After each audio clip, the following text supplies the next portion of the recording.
Estamos ao Opa, vivo. opa! Estamos ao vivo com mais um Contraponto Teológico. Muito boa noite para você que está aí trocando ideia com a gente, você que está conosco aqui em mais uma live, eu e o pastor Ricardo, toda agora segunda-feira, trocando ideia com você a respeito da nossa vida cotidiana e como é que a teologia e o cristianismo conversam com essa contemporaneidade. Isso aí, Peço quase para que não você. sai. Rapaz, a palavra é difícil. Contemporaneidade. Peço para você, então, curtir, comentar aqui embaixo, qualquer coisa, manda um joinha, qualquer coisa.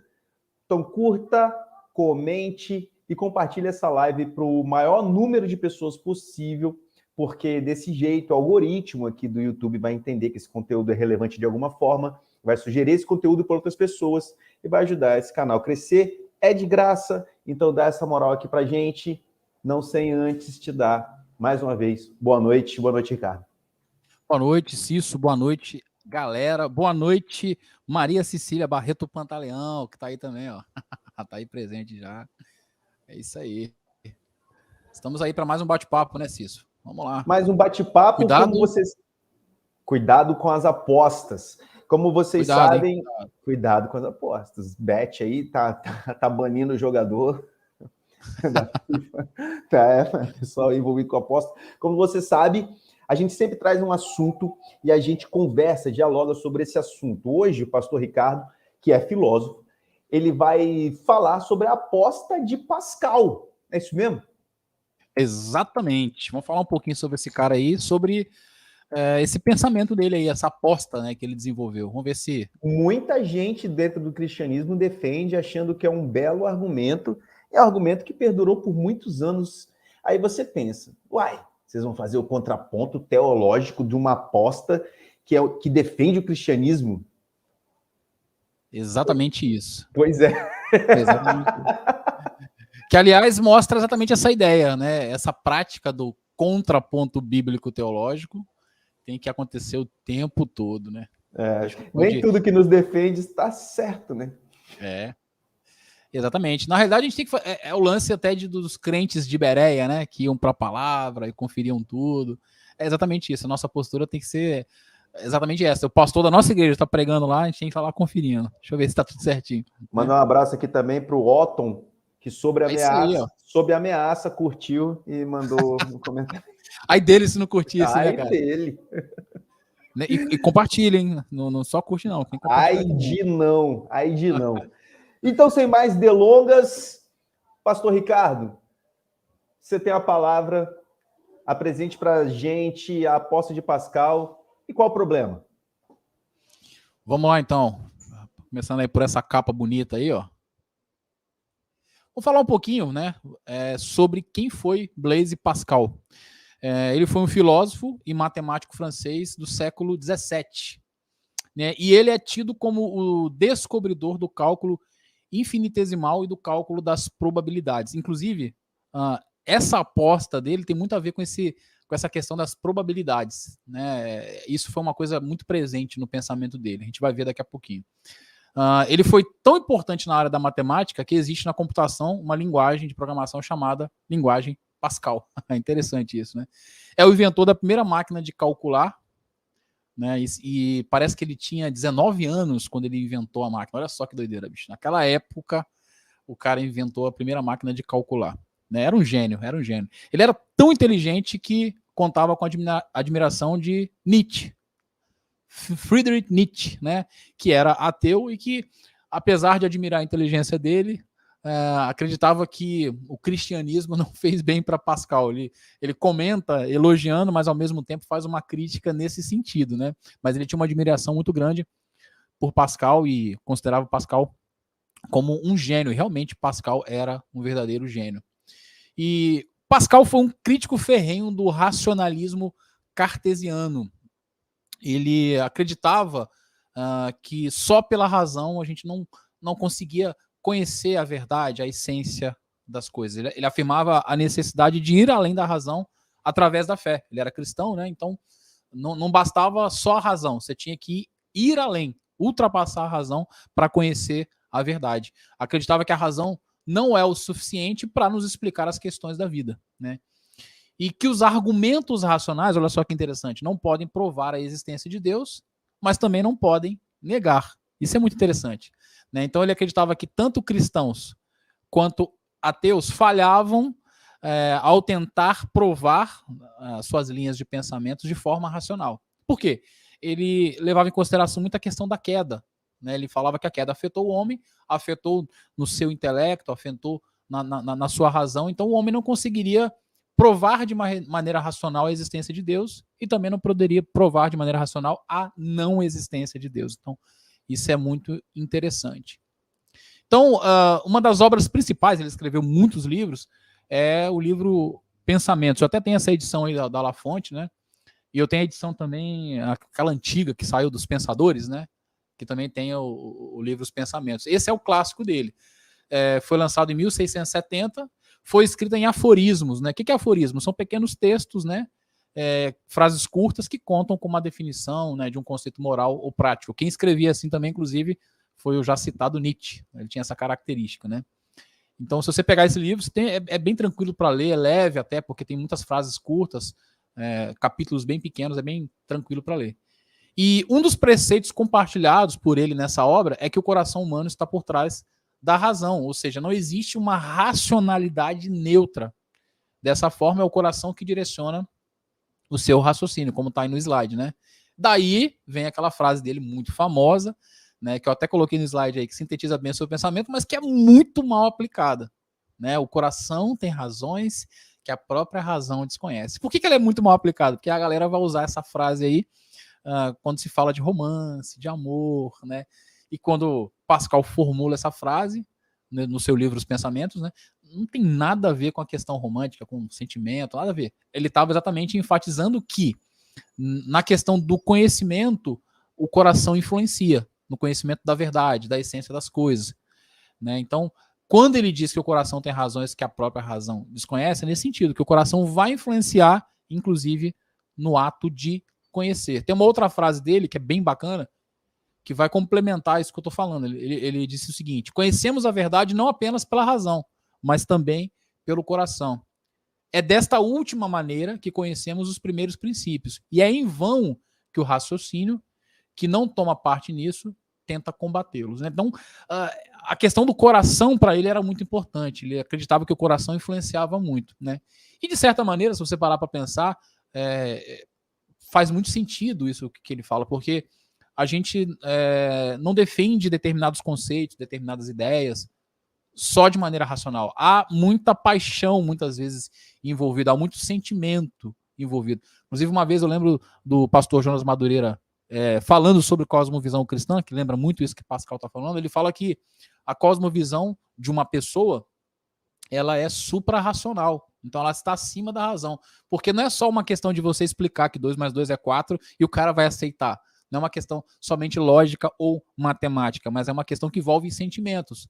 Então, às vezes, não adianta você explicar uma cosmovisão para o cara, até na questão da cosmovisão bíblica, na Bíblia fala isso, isso e isso. Porque às vezes o sentimento do cara está tão arraigado naquela forma dele pensar que ele tem dificuldade até de entender o que você está dizendo. Por mais que você... Por exemplo, se você pega para alguém que é um químico, e você tem 2 gotas, uma gota de água aqui, uma gota de água aqui, você soma as 2 gotas, você continua com uma gota. Pois é.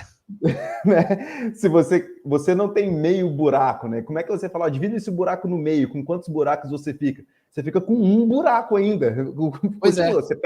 Você perde diâmetro, você perde outras medidas, mas quantidade, unidade, você continua com a mesma, né? Exatamente. Então, essa ideia de Pascal, ela lembra muito esse conceito de cosmovisão, né? E lembrando que a cosmovisão, todos nós temos uma, né? E não basta conhecer como cristãos, por exemplo, a cosmovisão cristã, porque muitas vezes, inclusive, é uma luta para fazer com que a nossa vida seja adequada à cosmovisão cristã, aquilo que a Bíblia diz, né? Por quê? Porque tem essa questão do coração, essa questão do sentimento, está muitas vezes atrelado àquilo que nós aprendemos, de herança dos nossos pais e por aí vai. Então, essa ideia que Pascal vai trazer, essa questão do coração. O coração vai influenciar na nossa apreensão, no nosso aprendizado, na questão da epistemológica mesmo, de como nós aprendemos e como nós compreendemos, ou seja, conhecemos a verdade não apenas pela razão. Não é que não tem razão, mas não é só pela razão. O processo não é só racional. Aí isso significa que, para ele, a razão acaba se apoiando em princípios que não são racionais. Muitas vezes é o que vai acontecer, pois são princípios que se encontram no coração do homem. E isso não é difícil de comprovar na prática. Quantas vezes, por exemplo, uma pessoa crê em algo injustificável, porém usa a razão para tentar justificar seus raciocínios e crenças. Com certeza nós já nos deparamos com alguém tentando defender algo que, assim, é injustificável. Você pensa, cara, como que essa pessoa está defendendo isso? Mas ela tenta usar argumentos racionais para justificar o que ele está propondo ali. Né? Isso nos leva a alguns questionamentos, inclusive, que Pascal fazia. Né? Existe neutralidade científica? Existe neutralidade ideológica? Existe neutralidade teológica? Né? E isso vai levar Pascal a desenvolver a sua famosa aposta de Pascal, que ficou conhecida exatamente por conta disso. Né?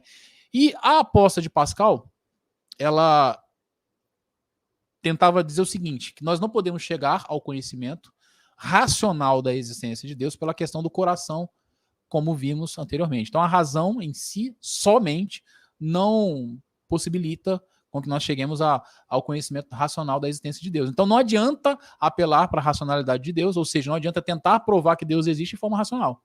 Aí ele vai formular essa conhecida aposta, que é encontrada no seu livro Pensamentos, e que pode ser conferida de acordo com a imagem na sequência. Como é que funciona? Pascal, ele diz o seguinte, fazendo um cálculo em cima de probabilidades, de maneira resumida, é melhor você acreditar que Deus existe. Por quê? Se Deus existe e você acredita, ou seja, você vive crendo na sua existência e devota a sua vida a Ele, você tem um ganho infinito, que é o céu. Né? Então Deus existe, você acredita, você tem um ganho infinito. Se Deus não existe, mas você vive acreditando, você tem uma perda finita. O que é essa perda finita? Você vai deixar de experimentar alguns prazeres terrenos, alguns prazeres carnais, mas que são questões terrenas apenas, não é uma perda infinita. Agora, o céu, sim, é uma perda infinita. O céu é uma perda muito maior, né? Não dá para mensurar. Então, ele falava o seguinte, se Deus existe e você vive acreditando na existência dele, você tem um ganho infinito. Se ele não existe, você tem uma perda finita. Ok? Se Deus existe e você não acredita, você tem uma perda infinita, que é o céu, você perde a salvação. Mas se Deus não existe e você vive sem acreditar nele, você tem um ganho finito. Porque você vai ignorar a existência dele, vai viver de acordo com os seus desejos carnais, os seus prazeres e tal, mas é um ganho que é momentâneo, que é passageiro, porque é só aqui. Né? Então, baseado num cálculo de probabilidades, a gente pode resumir a aposta de Pascal da seguinte forma. Um ateu, estando certo, tem um ganho finito. Estando errado, tem uma perda infinita. E um crente, estando errado, tem uma perda finita. Mas estando certo, tem um ganho infinito. A intenção de Pascal era que se alguém colocasse essas opções na balança, chegaria à conclusão racional de que viver como se Deus existisse é a melhor das possíveis escolhas. Né? A ideia dele era exatamente essa. Tipo assim, cara, não importa se Deus não existe. Você viver como se ele existisse, sem ter a certeza, porque pela razão você não consegue provar isso, beleza, mas o seu ganho é muito maior, mesmo que ele não exista. Né? E, tá, qual o problema disso? Né? Em primeiro lugar, a aposta de Pascal ela é muito usada como instrumento apologético para, inclusive, tentar convencer pessoas que estão fora da fé. E por mais que ela pareça boa, ela tem vários problemas de ordem filosófica, tem problemas bíblicos e tem também problemas teológicos, né? E ela fala exatamente em alguns pontos, né, que a gente vai ver a seguir. Eu separei alguns aqui, Cício, não separei todos por causa do tempo, né? Eu estou tentando até, inclusive, ser o mais sucinto possível. Mas tem outras críticas que são feitas a essa aposta. Se alguém quiser depois se aprofundar, vale a pena a pesquisa. Mas vamos lá. Em primeiro lugar, a aposta de Pascal ignora a revelação geral. A revelação geral é uma expressão teológica cristã utilizada para designar a revelação de Deus a toda a humanidade através da natureza, ou seja, através da obra da criação. Paulo confirma esse ensino da revelação geral em Romanos 1, 19 e 20, que diz: pois o que de Deus se pode conhecer é manifesto entre eles, porque Deus lhes manifestou. Pois desde a criação do mundo, os atributos invisíveis de Deus, seu eterno poder e sua natureza divina, têm sido vistos claramente, sendo compreendidos por meio das coisas criadas, de forma que tais homens são indesculpáveis, né? Como podemos perceber, então, Paulo deixa claro que o conhecimento de Deus é evidente para todos, né? Mesmo que de forma incompleta, ou seja, a razão sozinha pode nos levar a um certo nível de conhecimento da existência de Deus através da natureza, né? Algo que, segundo Paulo, já é suficiente para nos tornar culpados diante do julgamento de Deus. Ou seja, o ser humano, de forma mesmo que incompleta, mas ele consegue olhar à sua volta, olhar a criação, olhar para a natureza e perceber que há um Deus, né, que realmente isso tudo não é obra do acaso, que há um Deus que criou, né? Isso Paulo fala exatamente nesse texto. E Pascal, em primeiro lugar, ignora isso. Nessa aposta, Pascal vai ignorar também o custo do discipulado, porque ele coloca que só uma questão de probabilidade já é o suficiente para você ganhar a salvação. Então, viva como se Deus existisse e que está de boa. Se ele existir, você ganhou a salvação. Seu ganho é infinito. Mas ele ignora o custo do discipulado, né? Ou seja, não há menção ao custo envolvido no ato de seguir a Jesus. Esse custo é grande e, segundo o próprio Jesus, deve ser calculado. Em Lucas 14, de 25 a 33, Jesus nos adverte a calcular os custos e segui-lo usando o exemplo da construção de uma torre e do rei que sai à guerra. Então, essa passagem, para quem não conhece, é uma passagem muito conhecida, onde Jesus vai falar que há um custo envolvido no ato de seguir a ele. Né? Ele dá dois exemplos, que é o exemplo da construção de uma torre e o exemplo do rei que sai, né, para uma guerra. Ele fala que tanto um quanto o outro devem calcular os custos. Aquele que vai construir a torre deve calcular o custo envolvido na construção da torre para que não chegue no meio da construção e perceba que não tem condições de terminá-la. E o rei que sai à guerra também tem que calcular os custos e se ele tem condições de lutar contra o exército que vem contra ele, para que ele não passe vergonha, né, no meio do caminho e perceba que o exército inimigo é muito mais poderoso do que o exército dele, então ele faça um acordo de paz. Essa é a ideia. O que Jesus quis mostrar é exatamente isso, que existem custos no ato do discipulado, de seguir a ele, e esses custos devem ser ponderados, devem ser calculados. Além disso, Jesus também disse aos seus discípulos o seguinte: quem acha a sua vida, a perderá, e quem perde a sua vida, por minha causa, a encontrará. Né, a questão do custo ainda, né? Não podemos nos esquecer também das palavras de Jesus registradas no Evangelho de João, que diz que ao segui-lo o mundo nos odiará. Então, seguir a Jesus é contar com o ódio do mundo. Né? Tudo isso está incluso no custo de seguir a Jesus. Seguir a Jesus já é um contraponto. Total.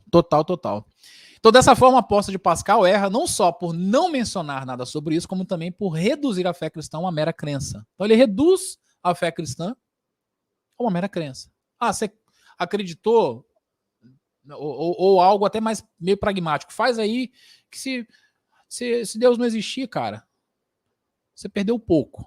Agora, se ele existir, você ganhou tudo. É mais ou menos essa a ideia, né?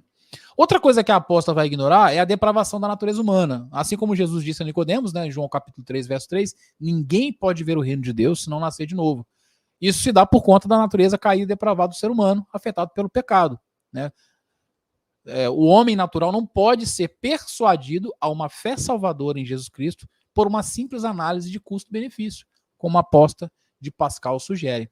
A fé que conduz à salvação é resultado do nascer de novo, que é operado pelo Espírito Santo, né? Assim como diz em João 3,6, o que nasce da carne é carne, mas o que nasce do Espírito é Espírito. Então, uma pessoa pode até conhecer a lei de Deus e não ter nascido de novo, como era o caso de Nicodemos, no momento em que ele vai se encontrar com Jesus à noite, né, às escondidas. É exatamente isso que a passagem trata. Né? Então, se Nicodemos, que conhecia a lei, que conhecia que era mestre, né, Jesus inclusive chama a atenção dele, né, quando ele faz alguns questionamentos, né? Se ele ainda não tinha nascido de novo, ele não conseguia nem compreender, quem dirá alguém que aceita simplesmente uma aposta baseada em probabilidades. Né? Então a aposta falha nesse sentido também. A aposta falha também porque foca na recompensa e não foca no amor. Em Mateus 22, de 36 a 37, ao ser questionado por um mestre da lei sobre qual é o maior mandamento, Jesus respondeu citando Deuteronômio 6, né, 4 e 5. Ame o Senhor, o seu Deus, de todo o seu coração de toda a sua alma e de todo o seu entendimento, né? Repara que Jesus fala que o nosso amor ao Senhor deve ser total. Coração, alma, entendimento, tá tudo envolvido. É o todo, né? Então, ou seja, eu não posso só apostar.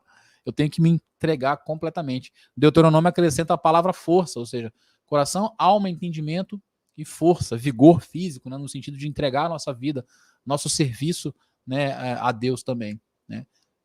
E em João 14, 23, Jesus coloca a obediência aos seus mandamentos como uma prova de amor. Se alguém me ama, guardará a minha palavra. Ninguém guarda a palavra de Deus, ninguém guarda os ensinos de Jesus sem amá-lo. Ninguém guarda simplesmente por uma aposta. Eu vou apostar nisso aqui porque pelos cálculos aqui eu coloquei na balança, eu ponderei tudo. É melhor eu apostar que Deus existe, eu viver dessa maneira. Ninguém faz isso. Só guarda realmente os mandamentos de Cristo quem realmente o ama, né? O próprio Cristo fala isso. Enquanto a aposta de Pascal ensina que é possível alguém escolher obedecer a Deus com base no recebimento do céu como recompensa, que é essa a ideia que ela passa no final, né? Aí eu completei dizendo o seguinte: é óbvio que morar no céu é algo que devemos, né, ansiar. Mas se a nossa obediência for motivada unicamente por isso, nossa fé e obediência não serão resultados de um coração que nasceu de novo. E pior, coloca o mérito da nossa salvação em nós mesmos e não em Cristo. Que é um ponto muito importante, né? Porque se eu que escolho apostar, né, que Deus existe, o mérito é meu. O mérito não é de Cristo, né? E aí entra no próximo problema da aposta, que ignora a ressurreição de Cristo. Em 1 Coríntios 15, de 1 a 19, Paulo fala sobre alguns irmãos que deixaram de acreditar na ressurreição, e nos versos 13 e 14, ele diz algo muito importante: se não há ressurreição dos mortos, então nem mesmo Cristo ressuscitou. E se Cristo não ressuscitou, é inútil a nossa pregação, como também é inútil a fé que vocês têm, né? Um dos distintivos, né, principais do cristianismo é exatamente a fé na morte e ressurreição de Cristo. Sem ela, como o próprio apóstolo Paulo fala, é inútil tanto a nossa fé quanto a nossa pregação. Então, também não posso, então, basear simplesmente num cálculo de probabilidade. Eu tenho que crer que Jesus morreu e ressuscitou. Eu tenho que crer na ressurreição de Cristo, que ele é o primogênito entre muitos irmãos, como Paulo mesmo vai falar. No verso 17, desse mesmo texto, né, Paulo completa dizendo que se Cristo não ressuscitou, não é só a nossa fé e pregação que se tornam inúteis, mas também não temos perdão dos nossos pecados. Ele vai dizer: se Cristo não ressuscitou, inútil é a fé que vocês têm e ainda estão em seus pecados. Porque é a cruz de Cristo que nos redime. É a cruz de Cristo que nos liberta, que nos limpa dos nossos pecados. E na sequência, no verso 19, ele continua dizendo que se a nossa esperança em Cristo for só para essa vida, somos dignos de compaixão. Se é somente para essa vida que temos esperança em Cristo, dentre todos os homens, somos mais dignos de compaixão, né? E mais à frente, aí Paulo ele vai dizer que se não existe ressurreição, por que é que pela pregação do evangelho ele enfrentou até mesmo animais selvagens? Ele vai dizer isso lá em 1 Coríntios 15, 32. Aí a gente poderia dar sequência a essas perguntas, né? Por que Paulo foi preso? Por que Paulo foi exposto à morte? Por que Paulo foi golpeado com varas? Por que Paulo foi apedrejado, sofreu naufrágio, enfrentou vários perigos e assaltantes, passou fome e sede, suportou frio e nudez, como você vai encontrar registrado lá em 2 Coríntios 11, 23 a 27. Por que Paulo passou por tudo isso? Se era só ele apostar que Deus existe, né? É uma pergunta que a gente acaba fazendo. Então, se cremos que ter uma religião é uma coisa boa, mesmo que Deus não exista, é porque não estamos vivendo o cristianismo de forma verdadeira. Porque vivê-lo de forma genuína implica em passar por dificuldades, em renunciar, em perdoar, em andar a segunda milha, em ser perseguido e etc. Que é exatamente isso que Paulo sugere na sua carta aos Coríntios, né? E ignora também a aposta, ignora também Cristo como único e suficiente Salvador, né? É o ponto que talvez seja o mais importante a aposta de Pascal nem sequer cita Cristo, ignorando totalmente o fato dele ser o nosso único e suficiente Salvador. Por único, entendemos que não há nada ou ninguém que possa nos salvar, e por suficiente entendemos que ele não precisa de nenhum complemento e acréscimo. É interessante como que esse conceito, né, de Cristo como único e suficiente Salvador tem sido tão esquecido, né? Não só por Pascal na sua aposta, mas hoje em dia, né, também. Né? E partindo aqui para os finalmente, e existe uma grande quantidade de textos bíblicos que vão confirmar essa verdade, né? Que verdade? Essa que está no slide anterior, que Jesus Cristo é o único e suficiente Salvador. Ele afirmou isso quando disse: eu sou o caminho, a verdade e a vida. Né? Ele se coloca como o caminho, como a verdade e como a vida. Ele diz que ninguém vem ao Pai se não for por ele. Então não vai ser uma aposta que vai nos conduzir à salvação, que vai nos conduzir à eternidade, que vai nos conduzir ao Pai. Né? E escrevendo aos Romanos, Paulo confirmou isso. Se você confessar com a sua boca que Jesus é o Senhor e crer em seu coração que Deus o ressuscitou dentre os mortos, será salvo. Em Atos 4, 11, 12, vai registrar as palavras de Pedro que também confirmam esse ensino. Esse Jesus é a pedra que vocês construtores rejeitaram e que se tornou a pedra angular. Não há salvação em nenhum outro, pois debaixo do céu não há nenhum outro nome dado aos homens pelo qual devemos ser salvos. Como podemos perceber, embora Pascal tenha contribuído de muitas formas em várias áreas, e embora a aposta de Pascal possa até ser considerado um pensamento filosófico interessante, contém muitos erros e não deve de forma alguma ser usada como ferramenta apologética ou evangelística. Então, por favor, não preguem usando a aposta de Pascal, que ela é falha em vários aspectos, né? E assim, Ricardo, sim. Lá atrás, você trouxe uma informação que ela é uma informação que é importante. Olha só, Pascal, ele dizia, e de fato é verdade, que Deus ele é improvável. Que sentido que ele é improvável? Não há meios laboratoriais que fazem com que possam nos levar a Deus. A gente não consegue botar a entidade divina num laboratório e comprovar a existência, testar esse Deus. Ele está errado nisso? Sim, laboratorialmente, realmente não tem como provar a existência de Deus. Então, nesse aspecto, ele acertou. Ou seja, não é porque discorda-se de um ponto que o filósofo é deixado do esquecimento. O cara não concorda com isso aqui desse camarada, então não vamos ler esse cara. Não, muito pelo contrário, eu até aconselho lê-lo. Ele tem muita coisa legal, muita coisa interessante. Até mesmo nos apontamentos que ele faz acerca do problema do coração, é muito legal, cara, porque ele realmente tinha um entendimento de que a queda afetou o homem. Né? E você acha que essa aposta ela é puramente moral, então? Se você ela é puramente pragmática, né? No sentido, tipo assim, René Descartes, ele afirmou que era possível provar a existência de Deus através da razão, né? Ele tem todo um argumento lá que ele chega no final do argumento e ele fala, Deus existe por isso, né? Com argumentos racionais. Qualquer dia a gente pode até trabalhar isso aqui em algum vídeo aqui, alguma live aqui. Né? Pascal era contra isso. Porque se você for olhar a aposta ela diz que o ganho é infinito perto de uma perda infinita, né? Que é melhor apostar que sim do que apostar que não. Essa é a ideia, né? Essa é a ideia. E a gente sabe que enfim, quem é cristão sabe que o cristianismo não é uma aposta. Não é. Aliás, é uma aposta para perder, né? Exatamente. Porque o cristianismo é uma aposta para perder. Mas, raciocinando, vamos aqui então, deixa eu tentar defender o cara. Fazer o papel aqui do advogado. Advogado dele. Se os governos, quando os governantes chegassem às suas cadeiras lá de representante do povo, se eles apostassem que Deus existe, então eles governassem melhor, por conta desse tremor, como já dizia Soren Kierkegaard, né? Esse tremor a Deus, não seria melhor? Não podemos ignorar que se uma pessoa procura viver segundo os princípios da palavra, obviamente ele vai ter uma vida moral, uma vida familiar, uma vida ética muito melhor, né? Isso é fato, mas isso não garante a salvação, né? A salvação, como foi colocado anteriormente, ela é unicamente pela fé em Cristo Jesus como único e suficiente Salvador. Ou seja, eu posso ser, inclusive, moralmente bom, eticamente honesto, isso não quer dizer que eu sou salvo. Sem crer nas escrituras, inclusive. Sem crer nas escrituras. É muito possível viver. Aliás, tem muita gente que fala até brincando assim, tem cara, você conhece fulano, conhece Beltrano?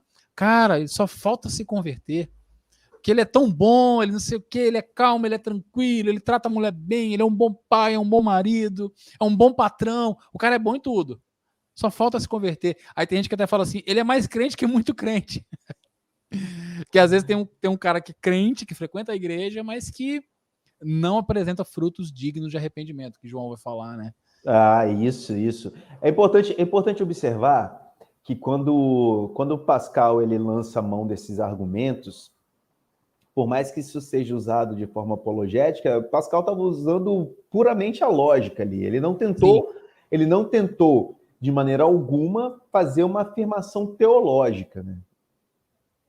Exatamente. Eu até coloquei lá no início, né, que ele é considerado um dos criadores do cálculo probabilístico, né? Então, isso vai influenciar. Ele era um matemático. Essa coisa da matemática, apesar dele ser um crítico da questão da razão, acaba que vai influenciar o raciocínio dele. Vai influenciar os seus pensamentos, inclusive nessa questão da aposta de Pascal. Mas ele tem muita coisa legal. Se você parar para ler o livro Os Pensamentos, tem muita coisa que te pega assim, faz você pensar, né? Agora, isso tudo mostra, Cício, que esse exercício do contraponto teológico nós temos que fazer com todos. Pascal era um cristão convicto, ele falava, ele escreveu sobre isso, né? Ele foi teólogo também, então ele não foi só matemático e filósofo, ele foi teólogo também, escreveu sobre teologia, era um cara realmente devoto à fé cristã. Só que isso não quer dizer que ele acertou o tempo todo. Em alguns momentos, até com a intenção de acertar, como é o caso aí, que a intenção era até boa, né? É uma aposta que parece legal à primeira vista, mas quando você ficou famosa, a aposta ficou famosa. Ficou famosa. De vez em quando você vê algumas pessoas usando até isso, assim, às vezes até sem saber quem criou, sem saber que foi ele o autor dessa aposta, usando ela meio pelas metades, mas fala, mas de qualquer forma, mesmo se Deus não existe, é melhor viver como se ele existisse, porque eu já vi gente falando assim, em bate-papo, né, argumentando, porque se o cara vive como se ele não existisse, mas no final, chegar lá, ele existe, ele tá ferrado, ele tá lascado. Os caras falam assim, é um pedaço da aposta, entendeu? Sim, só que não é uma aposta furada, porque a gente tem que entender uma outra questão, porque há avanços nisso, né? Tá Sim. Bom, então vou apostar que Deus existe. Qual? É outro questionamento. Seria um questionamento que viria que viria imediatamente. Óbvio, eu estou no Brasil. Inclusive, na época dele, foi um questionamento feito, porque quando ele fez essa aposta, ele fazia considerando o Deus judaico-cristão. Né? Então, aí outros que eram de outras religiões começaram a perguntar, mas de qual Deus você está falando? E se o cara lá entendeu a aposta, adotou a aposta, mas apostou em outro Deus? O Hércules aqui, ó, tá falando, Pascal, lembro do CCI. Deixa eu explicar. O Hércules é um colega de muitos anos, cara, muitos anos. Nós estudamos no Centro Capixaba de Informática, a gente estudou Pascal. A gente programava em Pascal. Aí, tá vendo? No 386, os jovens não eu não sei, eu sou meio leigo nessa questão de programação, mas eu não sei se essa linguagem se usa ainda. Se usa? Ela é muito boa para lógica. Pois é, tanto Pascal quanto o COBOL, elas eram, e o Clipper, né? Elas eram muito utilizadas. Inclusive tinha o Portugol, que era o COBOL em português, com Pascal, tinha uma mistura lá, isso foi 94, 95 isso.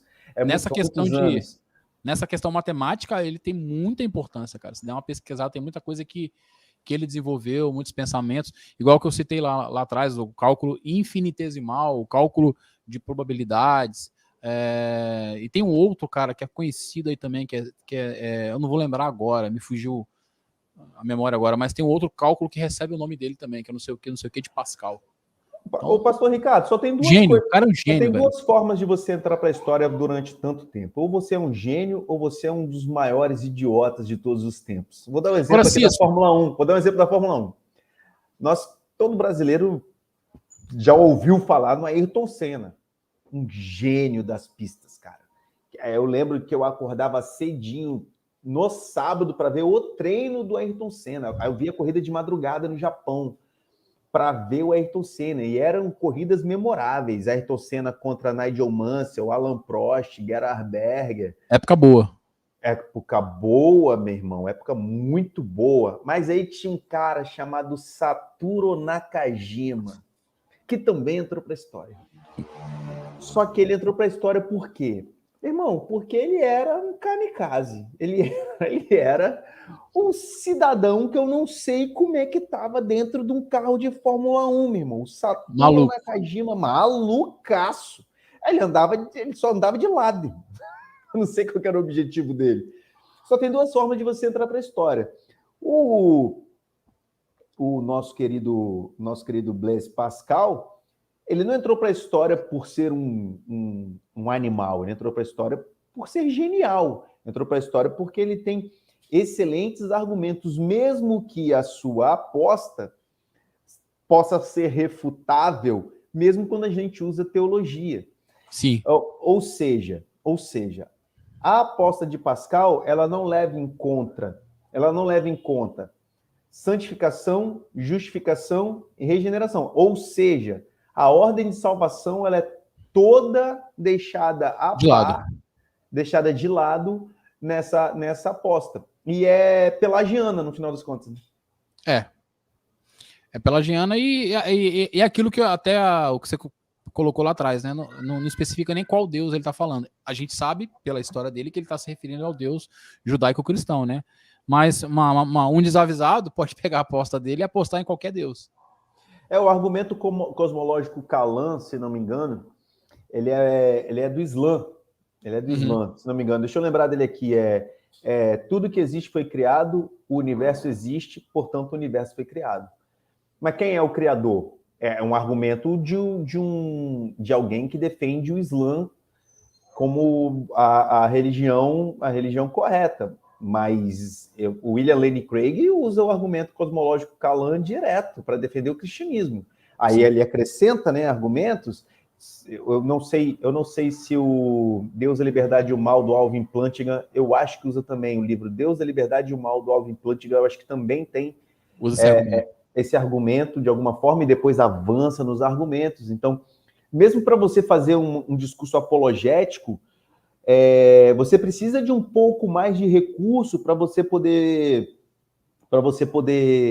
até se fazer compreendido, né? Sim.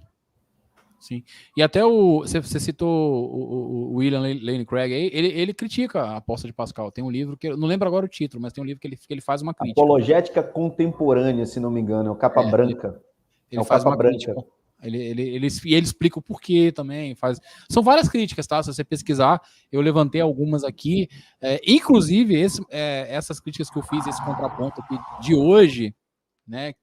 Tá lá no meu livro, no meu e-book Kindle, né? Quem quiser adquirir, tá lá na Amazon, pela bagatela de R$10, apenas R$10. Quanto? R$10, cara. Não é possível. Muito barato. Promoção, tá lá. Isso? Baratinho. E tá lá tudo isso aqui lá, mas você encontra outros fazendo críticas diferentes, às vezes críticas similares das que eu fiz aqui. Mas é isso. Tem vários problemas. Você, por exemplo, levantou aqui a questão da Ordo Salutis, que ele ignora. Você levantou a questão de santificação, justificação, e enfim, todo o processo. A ordem de salvação proposta por Paulo, em Romanos 8, 7, 8, 9, né? Exato. Mandar aqui um abraço para o Samuel, que mandou um soquinho, e para a Adriana, que mandou legal. Um aplauso. Obrigado aí, gente, que vocês estão acompanhando a live aí conosco. Muito obrigado mesmo. É isso aí. E mais uma vez, falando aí, então, a gente tem que realmente praticar esse contraponto teológico, né, em qualquer momento. E isso é tão legal, Cis, quando você começa a praticar, é uma coisa que surge até de maneira meio natural. Por exemplo, quando eu tive o contato com o apóstolo Pascal, foi quando eu estava na faculdade de filosofia, eu estava estudando. Então, lendo, né, na disciplina lá sobre filosofia moderna, eu lendo, achando massa, não conhecia muito sobre Pascal, massa a história dele e tal, processo de conversão dele, como que foi e tal. Quando eu cheguei nessa parte, na hora, pelo conhecimento teológico que eu tinha, eu já olhei e já vi falhas. Aí eu fui pesquisar mais, aí eu encontrei mais gente criticando e fui me aprofundando, né? Ou seja, é natural quando você começa a perceber, a notar e a praticar essa coisa de você tudo levar para a palavra e procurar ver se está de acordo, se está correto, se não tem nenhum problema bíblico teológico. Só que para isso tem que conhecer a palavra. Você tem que ter ela... Isso lembra a passagem lá em Atos, né? Quando Paulo pregou em Tessalônica, depois passou por Bereia. Em Bereia ele pregou as escrituras e ele disse que os cristãos de Bereia eram mais nobres que os de Sim. Tessalônica, porque verificavam tudo o que ele dizia, eles verificavam no texto sagrado. Ou seja, o próprio texto sagrado diz que se você verificar no texto sagrado se aquele pregador está dizendo algo que está de acordo com a palavra de Deus, você é mais nobre. Então, um ato de nobreza verificar nas escrituras. Exatamente isso. Exatamente isso. E aí você consegue extrapolar até isso. Você consegue não só praticar isso com um livro, com um pensamento, com um filósofo, mas você consegue praticar isso no púlpito, como você colocou. Você consegue praticar isso nas músicas que são cantadas dentro da igreja. Você consegue ouvir, pô, essa letra aí, peraí, você que tá falando aí, tá na Bíblia não, cara. Como é que a gente começa a fazer esse filtro? Como é que a gente inicia esse processo? Porque, vamos lá, não posso dizer que todas as pessoas que ouvem a gente, ou todas as pessoas que estão nos bancos das igrejas, têm um seminário de teologia, que é um seminário decente de teologia, eu vou dizer, vou aumentar, para poder dar argumento e dar know-how teológico para que essa pessoa possa refutar uma provável heresia. Como é que essa pessoa começa esse processo, então? Eu acho que o básico é ela conhecer as doutrinas elementares da fé cristã, né? Ela saber, ela não precisa ser um cara que tenha um bacharel em teologia, um mestrado, alguma coisa nesse sentido, mas pelo menos o básico, eu acho que, inclusive é o que Pedro nos orienta, né? Nós temos que saber da razão da nossa fé. Então, o básico nós temos que explicar, né? Eu gosto muito de trabalhar com aquela ideia dos 4 pilares da cosmovisão cristã. Ele tem que entender o básico da criação, da queda, da redenção, da consumação, como o Abraham Kuyper vai apontar. Se o cara conhece pelo menos o básico disso, ele já começa a conseguir a fazer, já colocar isso em prática, já exercitar isso, né? Já começa a dar um start, já começa a ficar mais ligado, né? Começa a perceber que um pensamento não condiz com a Bíblia, que às vezes ele é meio... Por exemplo, a gente vê muitos teólogos hoje em dia, pastores, com pregações completamente antropocêntricas, que colocam o homem no centro. Aí o cara começa a notar, falei, opa... Aí por exemplo, cara entende que ele pode apostar nisso, né? Você quer ver um exemplo claro, bem claro? Um pastor que um tempo atrás aí, pregando, falou que Deus escreve a sua história, mas ele escreve de lápis. Você tem a borracha que pode apagar o que Deus escreveu. Quem você pensa que é, né? Hã? Quem você pensa que é, né? Pois é. E é um pastor aí, famosão aí, pastor coaching, sacou? E ele falou isso. Né? Deus tem um lápis, ele escreve, mas ele escreve de lápis. Ainda usou isso, ainda falou que era lápis, cara, porque lápis é facinho de apagar. Não falou nem assim, Deus tem a caneta, porque a caneta é mais difícil. A minha dúvida é, quem te deu a borracha? Pois é. Mas você tem a borracha que você pode apagar o que Deus escreveu, que a sua história é você que escreve. Eu estive uma vez num pequeno grupo de uma igreja, com um conhecido meu e da minha esposa, ele nos convidou para estar nesse pequeno grupo, eram pessoas relativamente conhecidas e tal, era uma família que a gente tem certa proximidade, e nós fomos. E teve uma dinâmica. A pessoa que estava lá coordenando a dinâmica era irmã de um pastor de renome aqui no Espírito Santo. Uhum.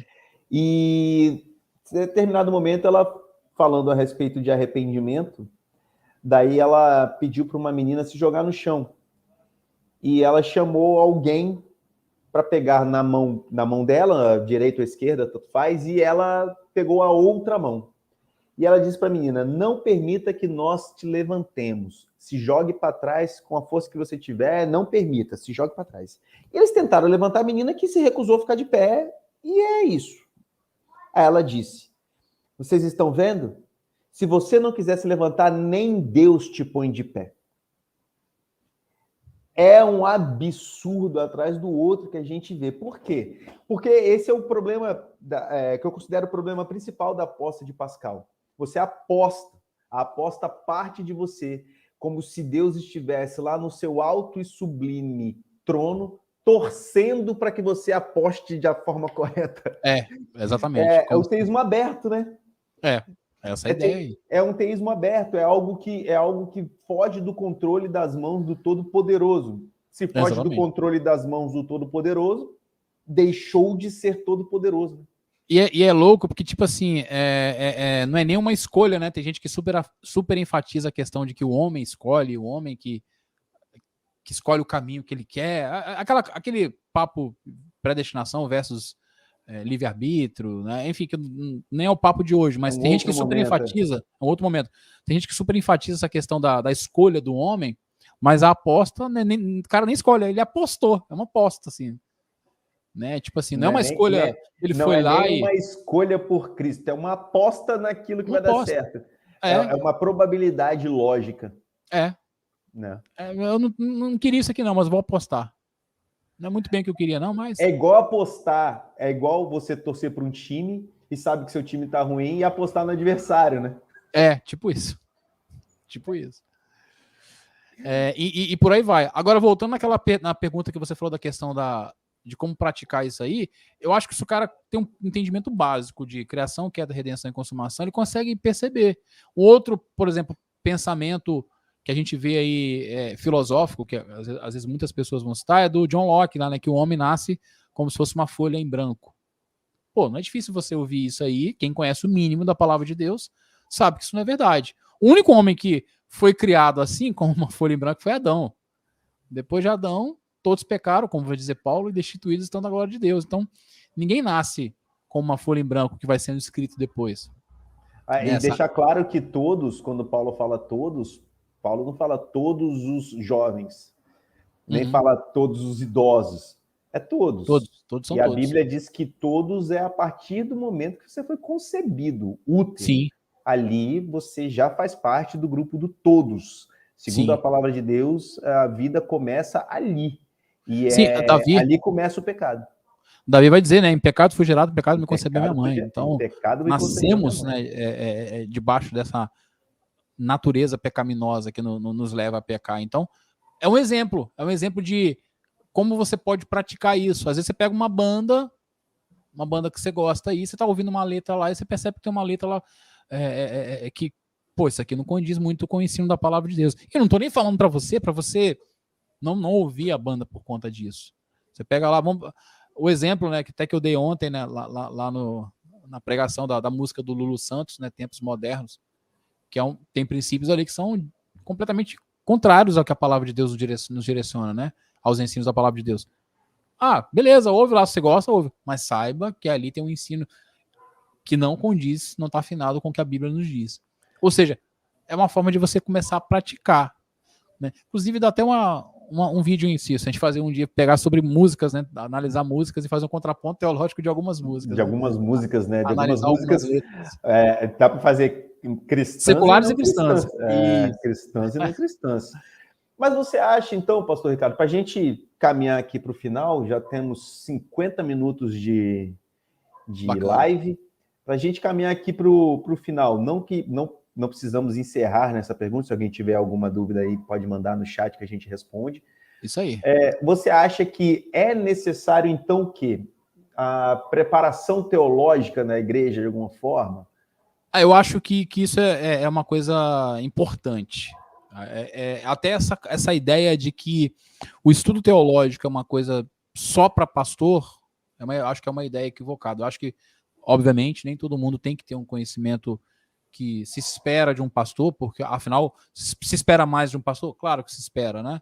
Porque o pastor tem o papel de mestre também, do ensino ali, então ele tem que estar preparado para suprir as necessidades da igreja, né, do rebanho, nesse sentido da questão do ensino. Claro, então ele tem que estar mais preparado. Mas o básico, ele tem que conhecer. O básico da fé cristã, ele tem que saber o que ele crê, ele tem que saber defender o que ele crê.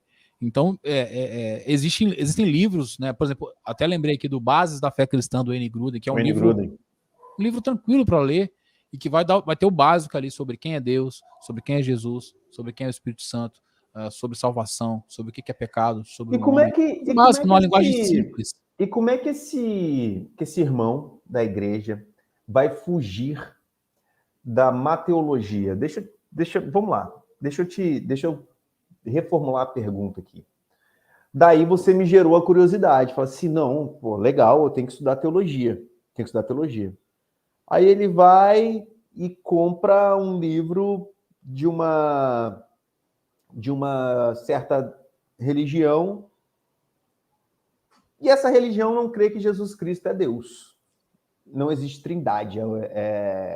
Não existe trindade. Na economia lá da trindade, Jesus é o primogênito, mas por ser primogênito é criado.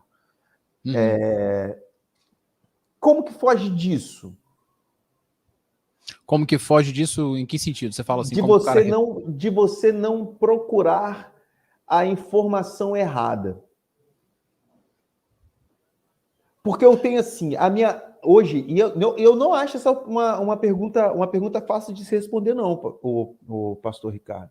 Eu não acho essa pergunta fácil de se responder. Porque o que nós temos hoje com a tecnologia é um mundaréu de informações. Nem todas saudáveis, nem todas úteis, nem todas verdadeiras. Você está querendo dizer que às vezes é difícil de identificar, né? O que é ortodoxia e o que é heresia. Sim, mas aí entra o que eu falei, a questão do conhecimento, né? De buscar o conhecimento. Eu até abri aqui, ó, 1 Pedro 3,15, que é o que eu citei aqui de maneira parafraseada, mas o Pedro vai dizer: antes reverenciar a Cristo como Senhor em vosso coração, estando sempre preparados para responder a qualquer pessoa que vos questionar quanto à esperança que há em vós. A razão da esperança, algumas versões vão. A razão da esperança, a NVI coloca a razão da esperança. Então, é um dever nosso estar preparados. Minimamente preparados. Então, mas eu acho. Aí eu vou botar a culpa na gente, né, cara? Nós somos pastores batistas. Sim. Eu acho que há uma parcela de culpa, assim, dos pastores, obviamente. Acho que tem que se investir mais na questão do ensino, cada vez mais. Tem que orientar, tem que ensinar a igreja. Mas também eu acho que há uma parcela de culpa também de cada pessoa. Que há a responsabilidade de cada um de buscar, de conhecer, né, de ler a palavra de Deus, de conhecer as histórias, de saber explicar o básico. Não é porque, mas eu não quero ser pastor. Não, ninguém está falando de você ser pastor, né, de você fazer um seminário de teologia propriamente dito. Mas de ser um aluno mais aplicado na EBD, de procurar entender o que você canta, de exercitar. Peraí, deixa eu pegar essa música aqui, deixa eu ver o que ela fala, de pesquisar mais acerca, né, daquilo que você crê. A história você falou, nós somos batistas. E atrás, o que os batistas pensam? O que nós cremos? Que raios é ser batista? Né? Exatamente, que hoje tanta gente bota na placa aí batista e não sabe nem o que não é. É batista, né? Só acha que é um nome bonito, né? É porque batiza, né? Muitas religiões, até a capoeira batiza. Pô. Só esse exercício aí, Cício, já é caminho pra caramba pro cara percorrer. Por exemplo, mas você não acha se o cara fizer o seguinte, vai no site da Convenção Batista Brasileira, pega só o PDF da nossa declaração doutrinária e vai ler. Que é bastante. É bastante informação ali já. Vai ler com calma aquilo ali. Porque presume que se você está numa igreja batista, você tem que concordar com aquilo ali, você tem que estar de acordo.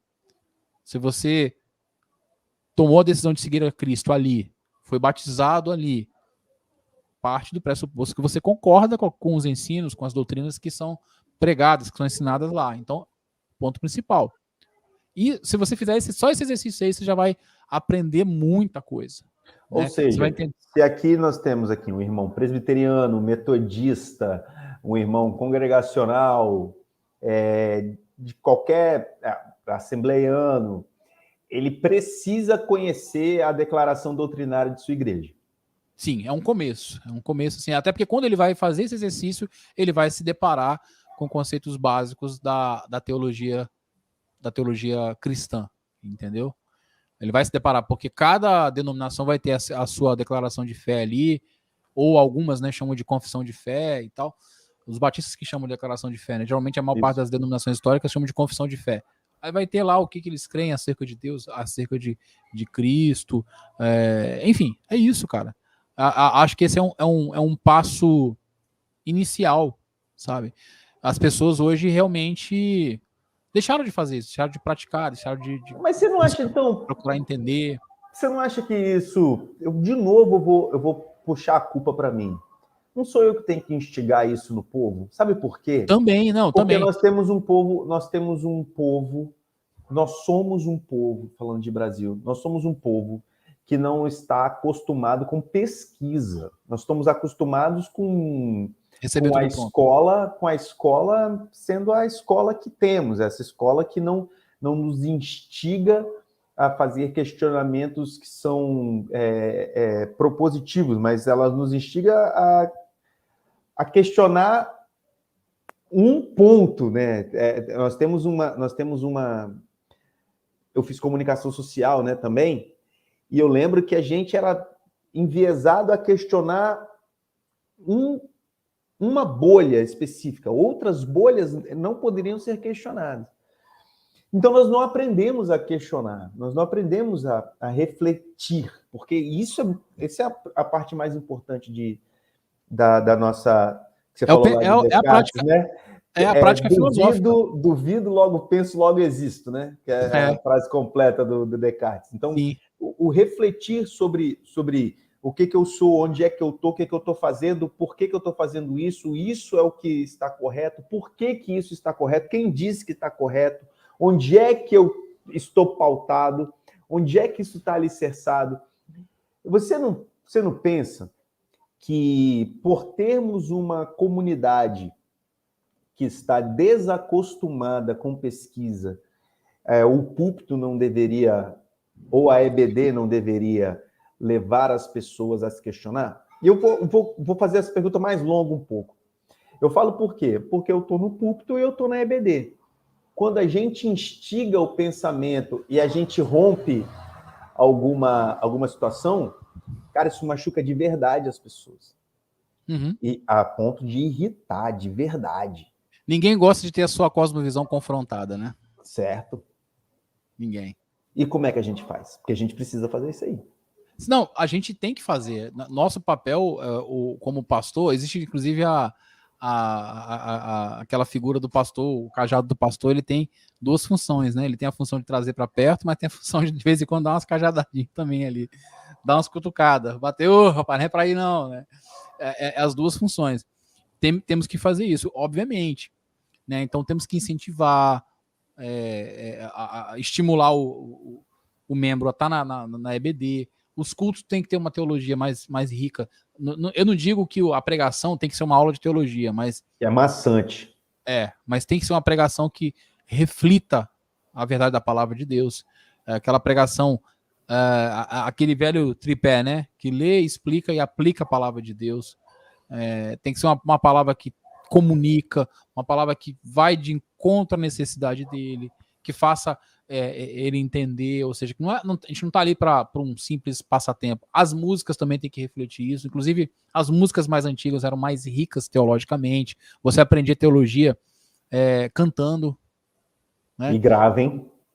E grava, e fica ali. Inclusive a música grava muito mais do que o sermão, do que a pregação. Quantas vezes acontece que você sai do culto, você lembra do que foi cantado, mas não lembra do que foi pregado. Você vai embora cantando, né? Então, antigamente havia uma preocupação maior com o todo do culto nesse sentido. Hoje se perdeu. Algumas coisas são um pouco soltas às vezes. Mas a gente não pode deixar de colocar aqui também a responsabilidade pessoal de cada um. De que cada um tem que buscar. Cada um tem que ser um assíduo leitor da palavra de Deus. Tem que ser um leitor que procura pesquisar, que procura conhecer, que está sempre ali tentando entender um pouco mais, né? E por aí vai. Então, é isso. Eu acho que são os dois lados da balança aí. Tem a responsabilidade da igreja, dos pastores, dos líderes, mas tem a responsabilidade pessoal de cada um também, que não pode ser ignorada. E hoje, cara, tem tanto acesso, tem tanto material, tanta coisa que você pode comprar barato aí para. São tantas possibilidades, né? Enfim, é isso. Então, mandar um abraço aqui para o Teotônio também, que deixou uma mensagem aqui para gente. Valeu, muito obrigado. Então, Pastor Ricardo, a galera boa aqui, ó. Pastor Ricardo, caminhamos para os finalmente em falar nisso. Hoje, no Contraponto Teológico, nós conversamos a respeito da aposta de Pascal, fizemos o contraponto teológico a ela. Se você chegou aqui no final da live, volta lá depois no início, escuta ela todinha, tem slide, está muito bem explicado. E nós continuaremos aqui no YouTube fazendo contrapontos teológicos em outras áreas também. Se você tem alguma dúvida, se você quer deixar alguma mensagem, fala com a gente. Quem sabe essa sua dúvida não possa virar também um contraponto teológico. Eu e o pastor Ricardo, nós estamos aqui exatamente para isso, para trazer a teologia mais próxima da realidade da igreja. Entenda uma coisa. Deus não tem chamado ministerial para sentar no banco. Sentar no banco faz parte de um momento ali, numa celebração, num momento especial, onde a gente junto, como igreja, sentado ali, próximos, a gente cultua o Senhor de maneira coletiva. Mas, teoricamente, estar sentado não tem isso na lista dos dons ministeriais. Exatamente. Lá no Novo Testamento. Deus tem um chamado para você diferente. Já te digo, um missionário. Esse você já é. E para você ser um missionário, você precisa saber qual é a mensagem que você leva. Você tem que saber o que é que você está pregando. Afinal de contas, quem é Jesus? Então, acho que esse é o primeiro ponto da sua caminhada. Saiba quem é Jesus Cristo de Nazaré. Lendo Hebreus, vou dar aqui o primeiro livro, eu vou dar uma dica de livro aqui. Leia Hebreus, que você já vai ter uma boa referência. Supremacia de Cristo, né? Da supremacia de Cristo sobre todas as coisas, o sacrifício perfeito, o sacerdote segundo a ordem de Melquisedeque e o rei dos reis acima de todos. Lendo Hebreus, você já vai ter bons argumentos. E procure os líderes da sua igreja, peça para que eles reforcem a escola bíblica dominical. Você, como igreja, se você é líder de igreja, pague um curso, uma pós-graduação para o seu pastor, para os seus líderes, para que eles possam se capacitar, para que eles possam levar uma mensagem um pouco mais rica no púlpito e nas escolas bíblicas dominicais, nos pequenos grupos que vocês têm nas igrejas de vocês. Não deixe de abençoar o seu pastor. Quando você abençoa o seu pastor com curso, com livro, você abençoa a igreja que você pertence. Você volta, é retroalimentado. Né? Volta para você. O melhor custo-benefício é abençoar o pastor com conhecimento. Eu quero pedir para que você curta, comente, compartilhe essa live com seus grupos aí no WhatsApp, Telegram, Instagram, onde for. E agradeço demais que vocês estejam aqui com a gente até agora. A Adriana aqui falou que a gente é bênção. A gente agradece demais. Valeu, Adriana. A gente agradece demais aí a presença. Agradece demais aí os comentários no chat. E é isso, minha gente. Deus abençoe a todos. Fiquem todos com Deus e na santa paz de Jesus Cristo de Nazaré. Nós. Valeu, galera. Boa noite a todos.